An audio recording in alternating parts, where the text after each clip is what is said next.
Hello, everyone. I'm Brad Roven. I'm a professor of medicine and pathology and the director of the Division of Nephrology at the Ohio State University Wexner Medical Center. I'd like to welcome you all to this program titled Lupus Nephritis, What are the New Approaches to Therapy? And we're very lucky. Joining me today is Dr. Maria Delera, and she's professor and chief of the rheumatology section at University of California, San Francisco. Welcome, Maria. Thank you very much, Dr. Roven. It's a pleasure to be with you here today.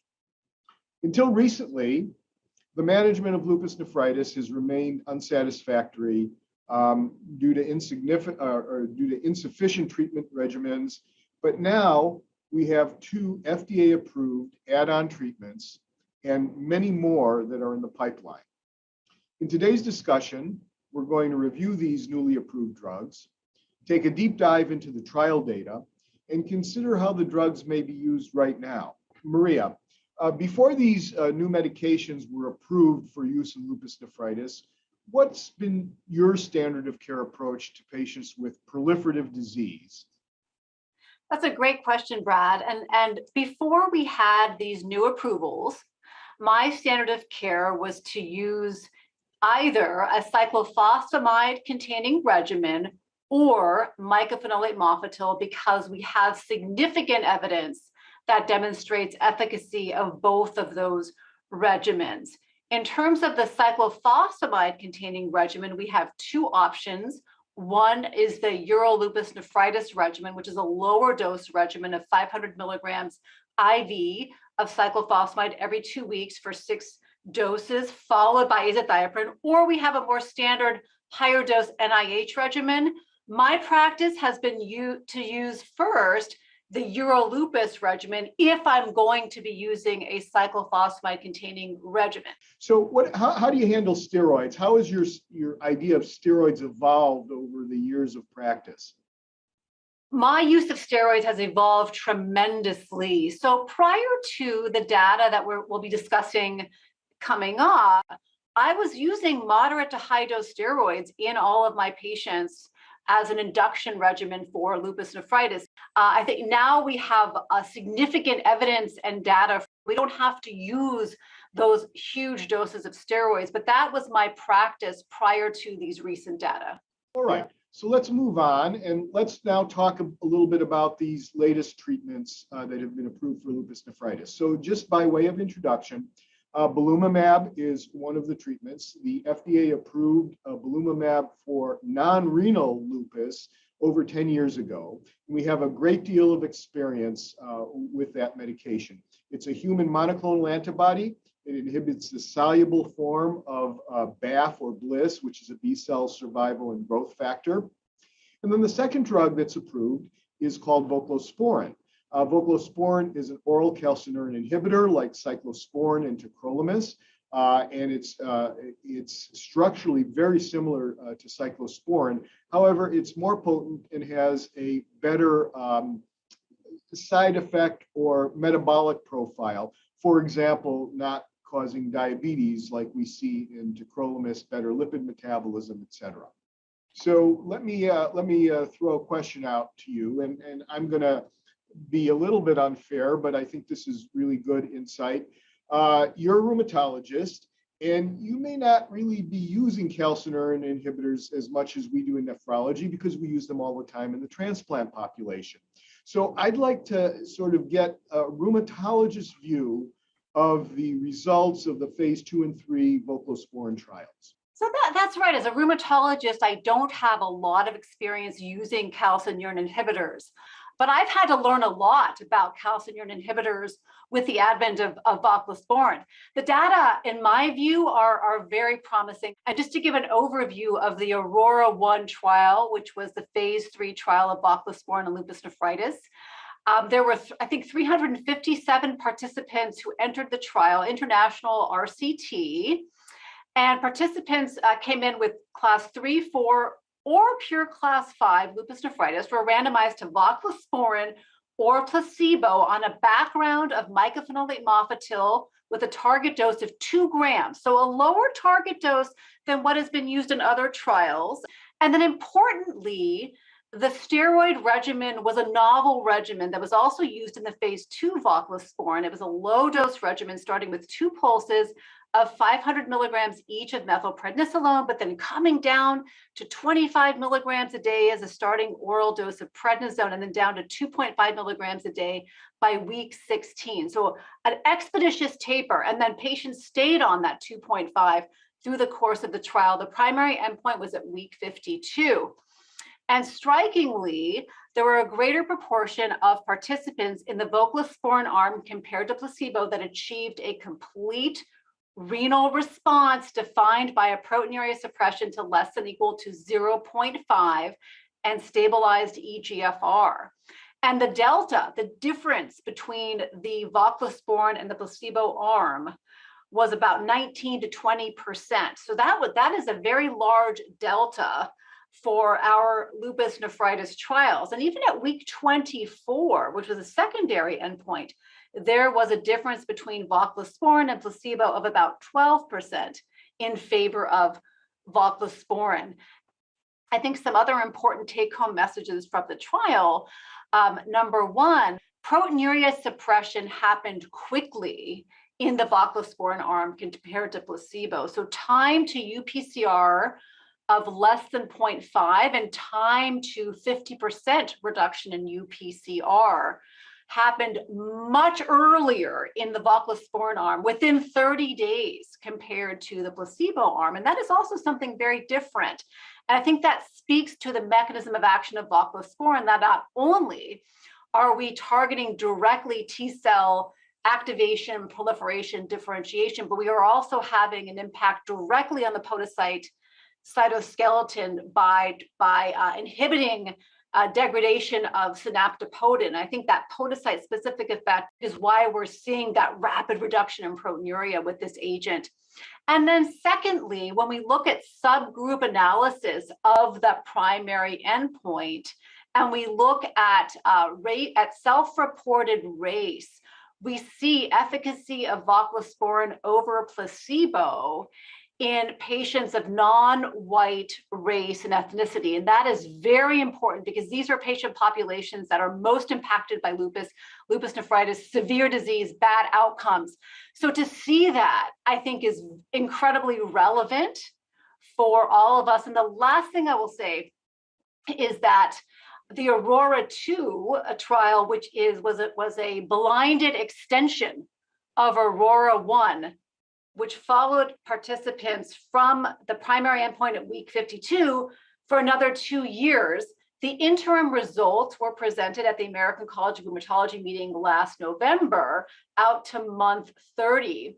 And those data were reassuring that the eGFR was stable in the voclosporin group compared to the placebo. So we're not seeing a decline in eGFR in the voclosporin group. And that was a concern because we know that in transplant populations, there is a chronic nephrotoxicity with calcineurin inhibitors, which many of us rightfully are worried about. And so I think that the Aurora 2 data were reassuring in that respect. It's really heartwarming to hear the rheumatologists use the word podocyte and synaptopodin. I mean, this is really now. It shows how well the two subspecialties are coming together, and I think you've hit every important aspect. I guess a little bit of discussion before we move on. Were you surprised at the efficacy for class 5 with the calcineurin inhibitor? I was surprised. So what Dr. Rovin is referring to is that when you look at subgroup analysis and you stratify by baseline ISN RPS classification, you look at the pure class 5, the point estimate for efficacy was in favor of voclosporin, but it did not reach statistical significance. And so I think that was surprising to me because we would expect, based upon the mechanism and the pathogenesis of class 5, and particularly damage to the podocyte, you would expect that we would have seen a significant result there. So that was surprising to me. Yeah, it was a little surprising to us as well, but I guess just sort of to, reassure the audience, a part of that is there were far fewer patients with pure class 5 enrolled in the trial. And, class 5 has a different tempo. It really takes a longer period of time. And so grouping class 5 together in a large trial with proliferative disease may not be fair in assessing the drug, because the endpoint is usually common as opposed to staggered, and that may have affected it as well. So Brad, I'm going to throw this back on you. So as a nephrologist, I doubt that you have a lot of experience with belimumab. So I would love to hear your thoughts on the belimumab data for lupus nephritis. Yeah, well, that's really a fair throwback, Maria, and touche to you. I don't have a lot of experience. We did the Bliss-LN trial, and so that's where I gained my experience. And fortunately, we have a multidisciplinary clinic with the rheumatology group that treats lupus. So I haven't had to learn much until now. So the belimumab trial was really rather unique. When you think about it, it was the first 2-year trial where the primary endpoint was at 2 years. It was tried to mimic real life in the sense that it allowed the principal investigator at each site to choose the background therapy. And that background therapy was the exact therapy you started off this conversation, mycophenolate background or a low-dose urolupus cyclophosphamide background. The other really interesting design of this trial was that it actually chose to use something called the primary efficacy renal response as the endpoint, which was very much like a complete renal response that we use these days, but a little bit more forgiving, a little bit more leeway in the amount of proteinuria at the end. We didn't have to come below 0.5. We had to come below 0.7 as the UPCR. And the GFR was a little bit more forgiving as well.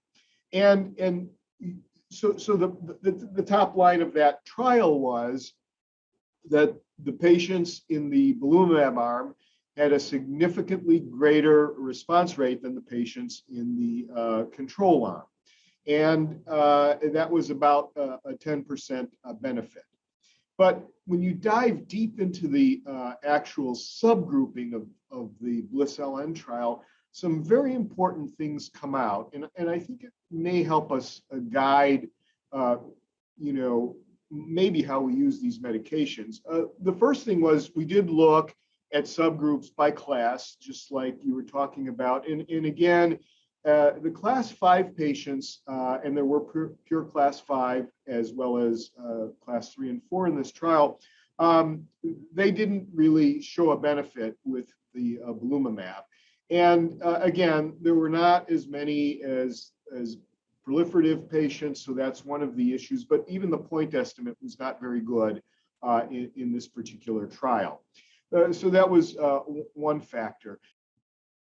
The other important thing that I think was from the subgroup analysis was when we divided patients into those who came in baseline high proteinuria, which was 3 grams or more per day, or low proteinuria below 3 grams, really the best effect of belimumab was seen in the patients with low proteinuria.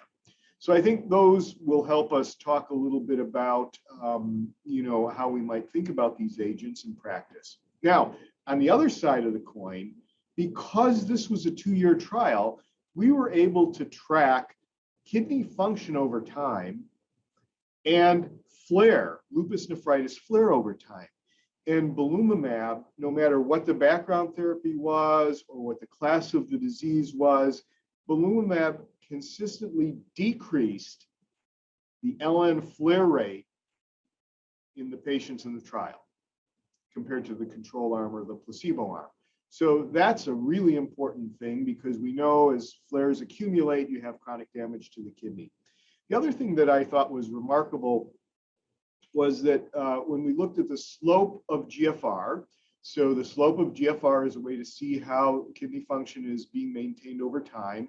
A negative slope of GFR means there's a decline in kidney function. And in the placebo group and the belimumab group, the slopes were negative. But numerically in the placebo group, this was a much higher number than in the belimumab group, suggesting that the belimumab was in some way preserving or protecting renal function. So I think those are remarkable findings. As we explore these drugs and their use in practice, we're going to learn a lot more about them. So, all right, so a little bit of background then, and then how, Maria, are we going to use these drugs in our day-to-day practice? So just to get your take of when you might use Voclo or when you might use belimumab. So we look at clinical parameters, and I think that in my view, there are certain patient characteristics that would have me reach for voclosporin first over belimumab. So for example, as you just mentioned, Dr. Rovin, in a patient who comes in with high levels of proteinuria, nephrotic range proteinuria, perhaps that is a person who I would reach for voclosporin in, because the results in the belimumab trial did not look as promising in the patients who came in with baseline high degree of proteinuria. I think, the other benefit that I see with voclosporin would be the rapid reduction in proteinuria that we see. And so therefore, again, patients with high levels of proteinuria, and you're worried about the morbidity of the high levels of proteinuria, would be a good choice.